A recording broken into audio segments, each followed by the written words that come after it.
പുലി വരുന്നു എന്ന കഥയുടെ ബാക്കി ഭാഗങ്ങൾ. കമലയുടെ മുഖത്ത് ഒരു വാഗമരം തന്നെ പൂത്തിരിക്കുന്നു. ഈശ്വരാ! വിചിത്രവും ദുരൂഹതവുമായ ഒരാദിയിൽപ്പെട്ട് അയാൾ ഉലയവേ പുലി വീണ്ടും മുരണ്ടു. പെൺകുട്ടികൾ പെട്ടെന്ന് പറമ്പിൽ നിന്നും നിഷ്ക്രമിച്ചു. അയാളും മരണഭീതിയോടെ പറമ്പിൽ നിന്നും പാതയിലെത്തി അടഞ്ഞുകിടക്കുന്ന ഒരു കടയുടെ ചായ്പിൽ മറഞ്ഞു നിന്നു. അപ്പോൾ ഒരു മഴ പെയ്തു. ആദികളെ ഒഴുക്കി അകറ്റുന്ന കണ്ണീരുപോലെ നിരത്തിൽ മഴ കിഴക്കോട്ടൊഴുകി. അപ്പോൾ അയാളുടെ മനസ്സ് മഴക്കാർ മൂടിയ ഒരു തുണ്ട് മൗനമായിരുന്നു. ഒന്നും ഓർക്കാനാവുന്നില്ല. ഒന്നിലും മനസ്സ് നിൽക്കുന്നില്ല. ചിന്തയുടെ ചതുഷ്ക്രിയകൾ ഒടുക്കം പൂജ്യമായിത്തീർന്നു.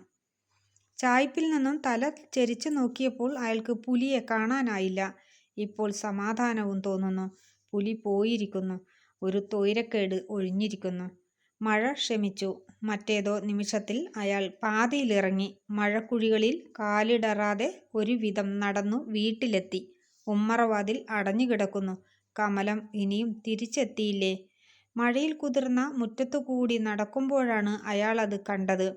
മുറ്റത്ത് ആഴമുള്ള കാലടിപ്പാടുകൾ. കാലിൻ്റെ കുതികൾ പതിഞ്ഞ് മുറ്റം കോലം കെട്ടിരിക്കുന്നു. കാൽപ്പാടുകൾ വീട്ടിലേക്ക് നടന്നു പോകുന്നു. അപ്പോൾ അയാളുടെ നെഞ്ചു പിളരുമാറുച്ചത്തിൽ അകത്തുനിന്നും ഒരു ചെത്തമുയർന്നു. ചിരിയോ മുരൾച്ചയോ? ഈ കഥ ഇവിടെ പൂർണ്ണമാകുന്നു. പുതിയൊരു കഥയുമായി അടുത്ത ദിവസം.